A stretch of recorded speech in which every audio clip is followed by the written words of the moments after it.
යතුරක් නේ. මතකද මං කිව්වා අබේගිරියේ පොකුණු විතරක් 64ක් තියෙනවා කියලා. මේකත් ඒ පොකුණු. දැන් මේකට කියන්නේ යතුරු පොකුණු.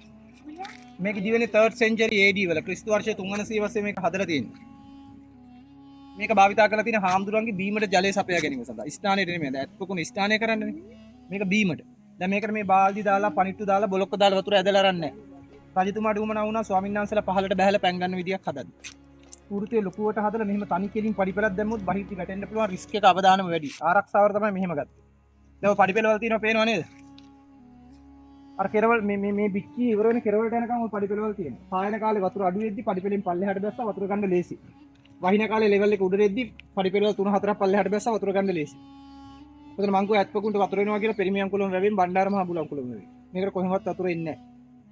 මේ වටපිටාව වැව් රජ රට කියන්නේ වැව් බැඳි රාජ්‍ය. මේක භූමිය අභ්‍යන්තරයේ තෙතමනේ තියෙනවා. උල්පත් වතුරෙන් තමයි මේක පෝෂණය වෙන්නේ. බලන්න අපි හිටපු ඉංජිනේරුවන් තියෙන දක්ෂතාවය. ඔය ගල් දැන් අවුරුදු ගාණක් වතුරෙම තියෙන එක ගලක් දී වෙලා නැහැ. දැන් අපි ගියක් හැදුවොත් අවුරුදු 5න් 6න් 10න් වැස්සර ගල් ටික දී වෙලා.